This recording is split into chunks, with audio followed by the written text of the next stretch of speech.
A lot of literature about emotions talk about anger and sadness together, as if they are opposing forces.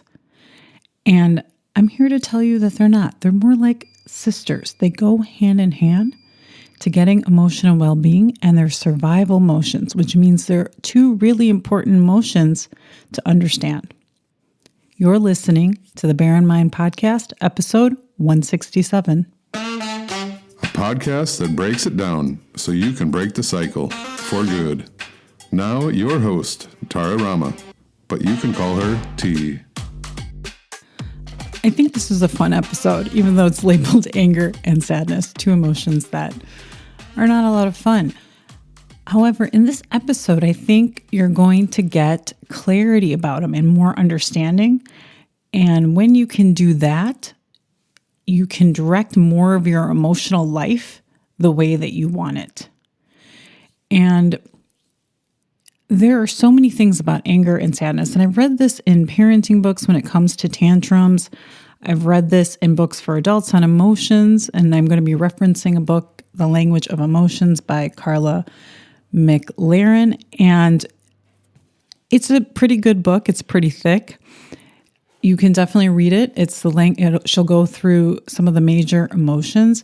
However, the writing style is not my style. So I'm going to interpret some of the information from that book in a way that I took it. And I've referenced the book several times. And I have a different take each time I look at it and I think about it. So from previous episodes, I've talked about anger. And the simplest definition for anger for me is you don't get what you want. Whatever that is, it can be anything. You don't get a result. You don't have the type of relationship you want. Someone's not doing something that you want. All of that. And you're upset. And then sadness, which is also a survival emotion, just like anger, that is about losing something, loss, letting it go. And we often associate that with losing a person physically, as in death, but that is also losing a relationship. And I'm going to focus more on not grief when it comes to losing somebody physically in your life, but I'm going to focus more on sadness and all the other kinds of loss. So anger and sadness. So you are upset about not getting something that you want. Aren't we all? The toddler that didn't get the pink cup and instead is dealing with the blue cup. They didn't get what they want. We didn't reach a result. We didn't reach our weight loss goal. We didn't reach a monetary goal. We lost a friendship. We're no longer speaking to our friends. And inherently, you can see that there's a loss. We didn't get something that we want, so we lost out on something. We didn't achieve whatever it is that we wanted. We made a request for our partner to go to the grocery store. They don't do it. There is that loss of that something that we thought we were going to get. We thought we were going to get more time. Now instead, we're going to the grocery store. So there is inherently, you can see by not getting what you want, there is a loss. Before we can go to that loss, before we can enter sadness, we need to understand anger. Why we're angry. Where is the anger coming from? And a lot of times I've said anger is usually about something, how something should be. And a lot of times it's an argument with something that has happened. So I should have gotten that promotion. And notice when we put should have, something has happened and we are arguing, we're in a no-win situation and we're arguing with the past.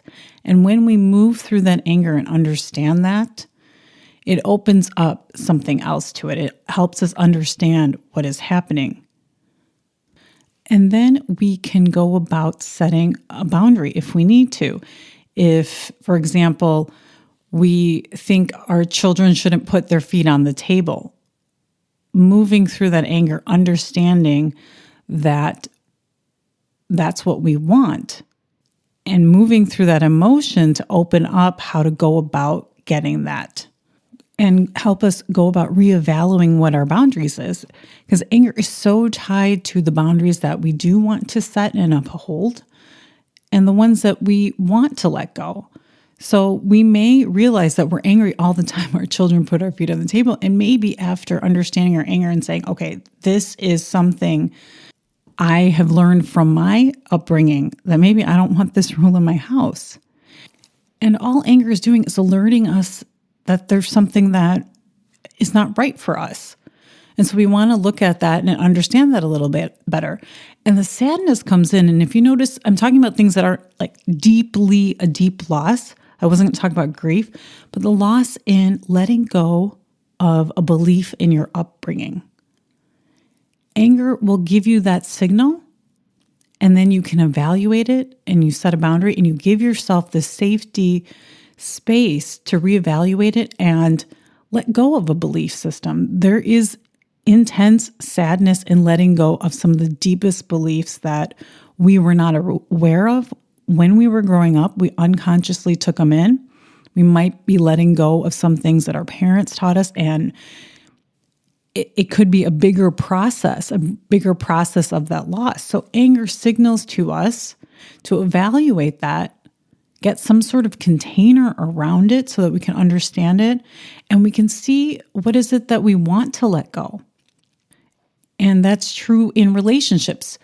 Maybe our relationships take on a different form. Maybe we're not going to be in contact as often with this friend who's moving to another country. Some of those things come up. And when we move through anger and we realize that, hey, it's signaling something that's not right for us, and then we can create this kind of boundary around it through understanding, not necessarily a boundary that you place towards somebody, but a container for yourself, a boundary to help you understand that and see and kind of regroup, reevaluate. There is some sadness in that. There is some loss that you're going to have to reevaluate. And the purpose of sadness, if anger's purpose is to help you get some boundaries, help you understand some things about yourself, the things that you want, then sadness is about regrouping and determining the next course of action. It sounds like a really terrible thing when we think about sadness. And again, I'm not talking about grief. I'm talking about sadness. When we think about sadness, it sounds like it's an awful thing to experience, when in essence, it's about regrouping and deciding the next course of action. Because if anger is about us falling or failing, then sadness is about us rising to the occasion to try again, to regroup, to accept a new form of a friendship. If our friend moves and now we're open to maybe having a different form of a friendship, maybe this opens up to creating new friends in our community. It's a regrouping. It's a rising up from that fall. So when you look at that, like that, they are very related. If anger is about being upset about something you didn't get failing, and sadness is about rising up to continue that journey, to continue to get what you want, to reevaluating a goal, to make an adjustment. And understanding the way that they're related like this, these two emotions, which are part of your survival package, get you closer to actually more joy in your life. When you can really understand those survival emotions, those 6 universal emotions, which is anger, sadness, fear, disgust, joy, and surprise, you then can open up yourself up to the whole spectrum of those emotions. It's a box set, which is what Carla McLaren says. The more you can open up yourself to these types of emotions and understand it, then the more intense and rich the emotions that we all want, like joy, like motivation and determination, we can open up to some of those emotions that we want, the positive emotions, the more complex emotions. And so I'm going to touch on one thing that Carla McLaren talks about in her book, is that when anger and sadness are destabilized, you can see people that are in a kind of state of rage, or they go in and out. And sometimes what happens is we don't experience anger and sadness in this kind of progression. And I want to go back to a child's tantrum. A child's tantrum, children's emotions, tell us so much about our adult emotions because they're experiencing them without any sort of socialization and just the raw, pure emotional part of our brain. And so if you notice in a tantrum, the first emotion is anger and then sadness. They didn't get that cup that they want. So there's this loss that comes after sadness. And you can even notice it when you hear a child going through a tantrum. If you don't have children, you can see this when they're in a restaurant, in a grocery store. The cry is going to be different between an anger cry and a sad cry. And what you'll notice is that there's a sequence. They go through anger and then they go through sadness. We can get that kind of destabilized where we don't have that sequence of going through anger, understanding it, and then going through sadness and regrouping and then setting a new course for ourselves. That often doesn't happen. So this destabilization can manifest itself in different ways. And a lot of times for me, I think it looked a lot like depression, but I never looked like I was sad.